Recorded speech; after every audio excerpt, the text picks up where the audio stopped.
Hello guess, ഞങ്ങൾ ഇന്ന് എവിടെ പോകണമെന്ന് വെച്ചിട്ടുണ്ടെങ്കിൽ നെടുമങ്ങാട് ഓട്ടത്തിൻ്റെ ലാസ്റ്റ് ഡേ കാണാനാണ് പോയത്. 3 ക്ഷേത്രങ്ങളിലെ ഉത്സവം അടുത്തടുത്ത് നടക്കുന്നതുകൊണ്ട് തന്നെ ഒരുപാട് ആൾക്കാരുണ്ടായിരുന്നേ അവിടെ.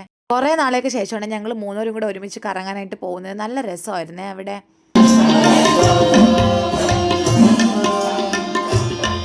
കുറച്ച് സമയം നമ്മൾ ഭജനയൊക്കെ കേട്ടിട്ട് എൻ്റെ കണ്ണ് ഓടി എത്തപ്പെട്ടത് ഈ റൈഡൊക്കെ ഉള്ള സാധനങ്ങളാണ്. എനിക്ക് ഈ റൈഡിലൊക്കെ കയറാൻ ഭയങ്കര ഇഷ്ടമാണ് ഗൈസ്. പക്ഷെ കുറച്ച് കഴിഞ്ഞപ്പോഴത്തേക്ക് ആ ഇഷ്ടമൊക്കെ മാറി. അപ്പോൾ അവിടെ വെച്ച് മാമച്ച നമ്മൾ കണ്ടേ. ആദ്യമൊക്കെ എനിക്ക് നല്ല രസമായിട്ട് തോന്നിയെങ്കിലും പിന്നെ എൻ്റെ കിളി പാറിപ്പോയി ഗൈസ്.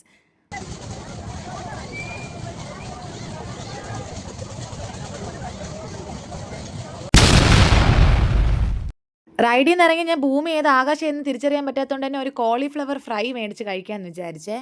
അമ്മ കയറണ്ടെന്ന് പറഞ്ഞിട്ട് ചാടി കയറിപ്പോയി എനിക്ക് ഇത് തന്നെ കിട്ടണം. ഈ കോളിഫ്ലവർ ബജി നല്ല ടേസ്റ്റ് ആയിരുന്നു ഗൈസ്. പക്ഷെ കുറച്ച് തരുന്നതിന് തന്നെ അത് 50 രൂപയായിരുന്നു. പിന്നെ നമ്മൾ വിചാരിച്ച് കുറച്ച് മസാല കടല മേടിച്ച് കഴിക്കാമെന്ന്. ഓട്ടമാകുമ്പോൾ ഇങ്ങനെയൊക്കെ നമ്മൾ കറങ്ങാൻ പോകുമ്പോൾ എല്ലാം മേടിച്ച് കഴിക്കുമല്ലോ. അപ്പോൾ അത് മസാല കടലയും കുറച്ച് അതിലേക്കൂടെ നടന്നേ. അപ്പോഴാണ് എൻ്റെ കണ്ണ് ടെഡീസ് ഉള്ള കടയിലോട്ട് എത്തപ്പെട്ടത്. കുറേ കാലമായിട്ട് ചോദിക്കണേ എനിക്ക് ഇങ്ങനത്തെ ഒരു പാവക്കുട്ടി വേണമെന്ന്. സോപ്പിട്ട് അമ്മ എനിക്കൊരു പാവക്കുട്ടി മേടിച്ചെന്ന്. അത് കഴിഞ്ഞിട്ട് ഞാനും അമ്മയും കൂടെ ഒരു ഐസ്ക്രീം കുടിച്ച്. അച്ഛൻ ഐസ്ക്രീം കുടിക്കാത്തതുകൊണ്ട് തന്നെ അച്ഛൻ കുടിച്ചില്ല. പിന്നെ പല സ്റ്റേജുകളിലായിട്ട് ഒരുപാട് പ്രോഗ്രാംസും കാര്യങ്ങളൊക്കെ ഉള്ളതുകൊണ്ട് തന്നെ ഭയങ്കര ജനമായിരുന്നേ അവിടെ. പക്ഷേ ലൈറ്റും കാര്യങ്ങളൊക്കെ ഉള്ളതുകൊണ്ട് അടിപൊളിയായിരുന്നു. പിന്നെ ഞങ്ങൾ തിരിച്ചു വരാൻ നേരത്ത് ഡിന്നർ ഹോട്ടലിൽ നിന്നാണ് കഴിച്ചത്. ഞാൻ പൊറോട്ടയും അമ്മയച്ഛനും ദോശയാണ് കഴിച്ചത്. അപ്പോൾ ഇന്ന് ഇത്രയൊക്കെ ഉള്ളൂ. വ്ളോഗ് ഇഷ്ടപ്പെട്ടെങ്കിൽ സബ്സ്ക്രൈബ് ചെയ്യണേ. ബൈ.